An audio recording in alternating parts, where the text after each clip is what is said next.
అందరికీ ఇక ముచ్చట ఏంటంటే ఇవాళ నువ్వు గుడిసిపోనీకి ఫస్ట్ రీజన్లు చెప్తావు.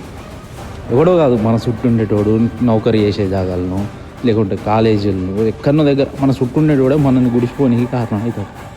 ఎట్లా? అంతకుముందు ఉన్న లైఫ్ స్టైల్ని కాదని ఈ మందు సిగరెట్లు బంద్ చేసి ఒక గుడ్ లైఫ్ స్టైల్ కట్టుకున్నాడు. వాడు చూస్తాడు, చూసి అరే అన్నీ తాగాలి, తినాలి, అన్నీ చేయాలి, చేయకపోతే ఎందుకు రా మనిషి, అది ఇదని కథలు దొక్కుతాడు. వాడు గుడిసిపోతాడు, వాడితో పాటు మనల్ని గుడిపిస్తాడు.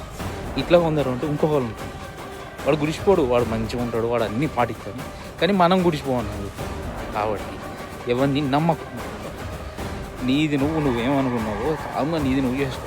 ఎవరితోనే ఏం చేసేది చెప్ప, పురుషతగా మంచిగా నీది లైఫ్ స్టైల్ని నువ్వు సెట్ చేసుకో. ఓకేనా? రేపు డాక్టర్ల గురించి చెప్తా. ఏ డాక్టర్లు మన చుట్టూ ఉండే డాక్టర్లు ఉంటారు, ఎంబీబీఎస్ చదవండి డాక్టర్లు, వాళ్ళ గురించి చెప్తా. రైట్.